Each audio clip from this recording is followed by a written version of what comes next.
Hi guys, it's Carisa, and I have had a day, but I figured it would be nice to sit and talk to you for a little bit about some of the things that came across my mind today. And it's been a while since I've done a vlog like this, and sometimes I feel like I don't have anything new to say, or I feel like celebrating the things that I have achieved in different aspects feels like, I don't want to say it feels like boasting, but that's the basic idea, is that sometimes I feel like I don't like to bombard you with things that I feel positive about, because first of all, that's something that is new to me. It's hard to admit that there are things that I'm proud of now, and it's been a long time since I felt like I could genuinely feel proud of myself for anything.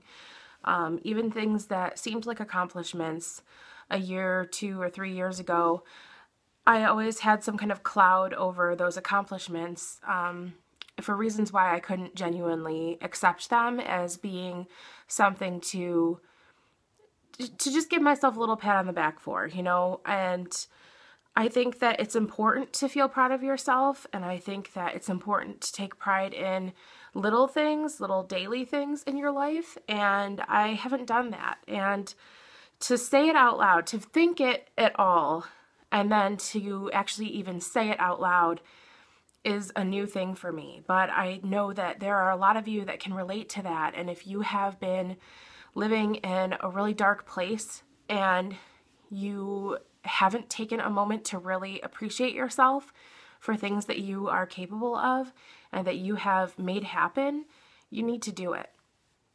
I think that, especially this time of year, which has a lot to do with what I'm going to talk about today, we all can be affected by the weather.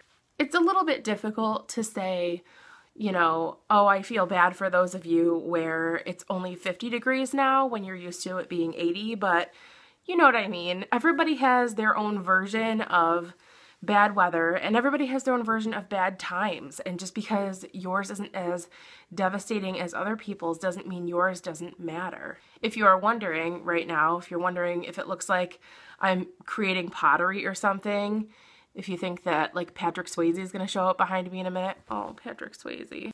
It's actually my mom's dog, Princess. Come here, Princess. Come here. Come say hi to everybody. Come say hi. Oh, you're being weird, huh? You're being weird. Look over here. Oh, she's a good girl, huh? She's an American Eskimo, huh? Which we just took full advantage of outside, because if you're wondering why I look like I've been put through the ringer, but yet I have lipstick on, yes, that's what's going on here. Because I offered to bring Mike something for dinner tonight, and I thought, I have to make it look in the slightest way like I acknowledge my face. So I put lipstick on just real quick before I went in, and this is what's left. But where I live, we received probably about a foot of snow. We already had probably, I don't know, a half a foot of snow before that was just left over from other times it snowed. So it seemed like that much worse. And the plows overnight kept running and running, and I'm not complaining about that, but it made like a 2-foot accumulation at the end of the driveway. So this morning I was trying to shovel out, shovel a path to the chickens so that I could access them easily, shovel a path to both of our vehicles, and kind of take the bulk out of the end of the driveway as well. And I just went out there thinking, I thought I could do it. I think I always feel like I'm way more likely to get a full driveway done than I'm actually able to. And it is dangerous to overdo it with shoveling. I do have a heart condition, so I try to be really careful with that. I try to just kind of push the snow and not go too quickly. But I thought back to the big snowstorm we had last year. I think it was in March. And I remember I got my car stuck at the end of the driveway because I didn't even want to try to shovel at all. And I was trying to just back out of the driveway.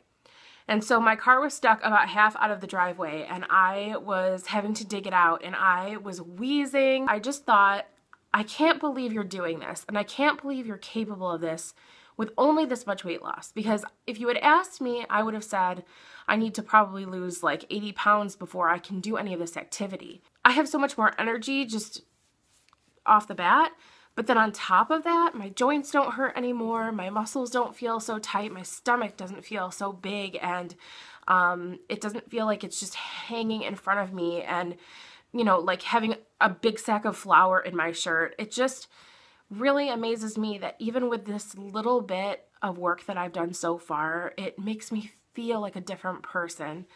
And it kind of caught me off guard, and I felt a little emotional about it because I thought, I just can't believe I did that to myself. And I know I can't dwell on that, but I just can't believe I let all of my pain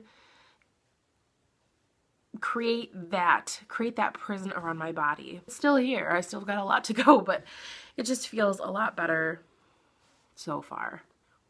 Another thing that I have to celebrate, even though right now I don't really feel like doing it, is that my cycles are pretty much 100% repaired and intact. I have started taking metformin again to sort of help my body adjust to it and ramp up towards doing fertility treatments again. But if I didn't have the pills in my hand and, you know, see myself take them every day, I wouldn't even know I was on them. Honestly, metformin used to mean just frantic bathroom visits about 10 to 12 hours after I took it.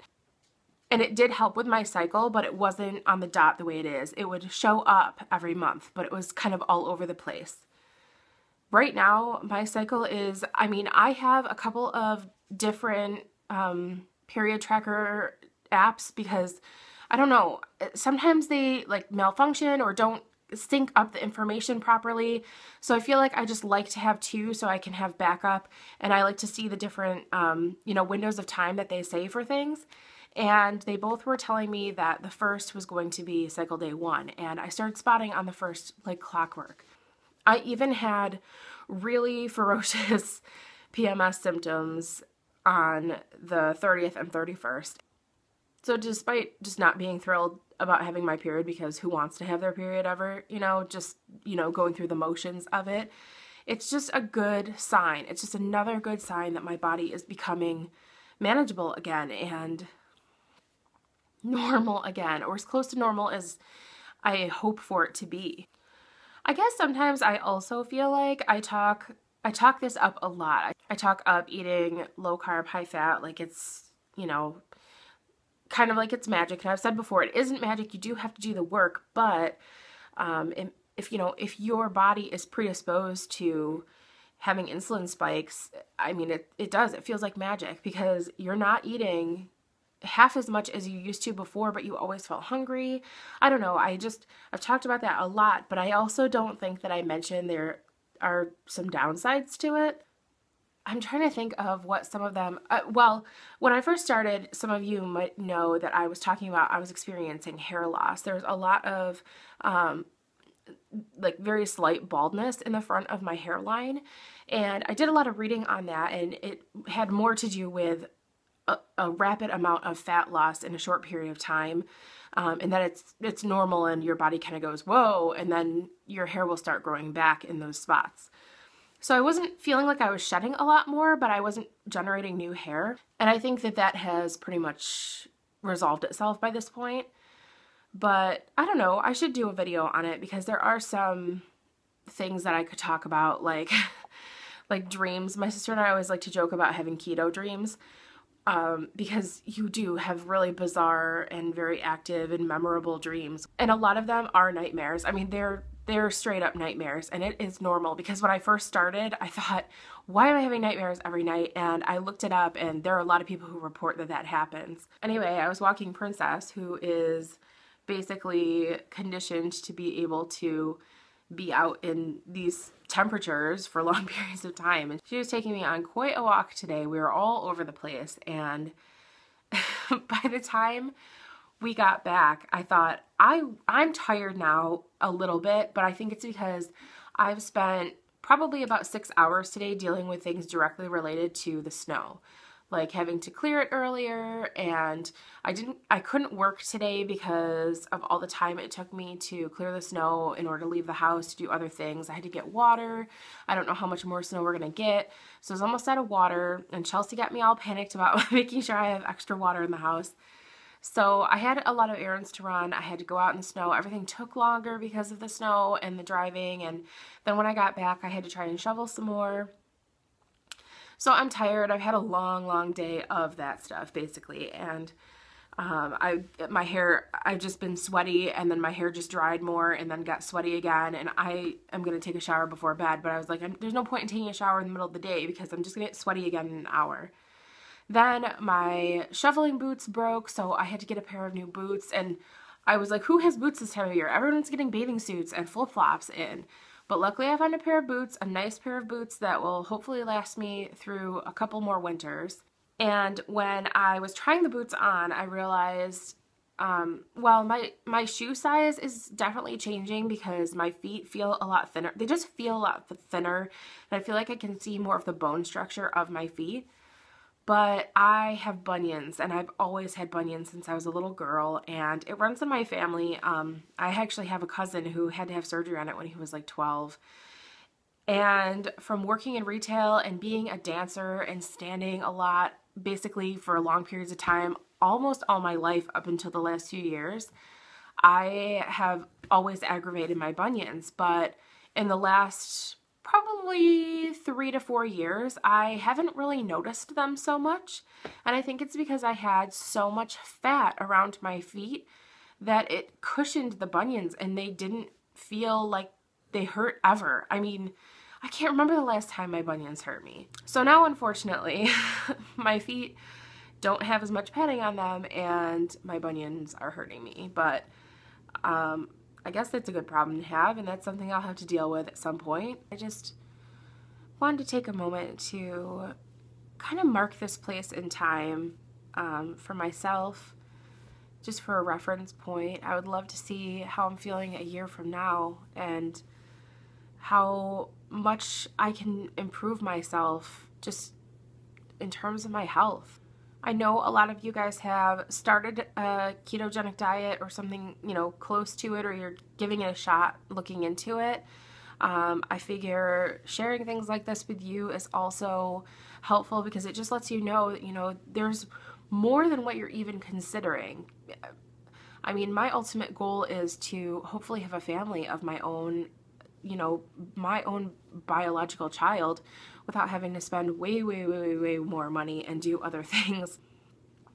But I also want to be here as long as I can, and I want to be healthy, and I want to be happy.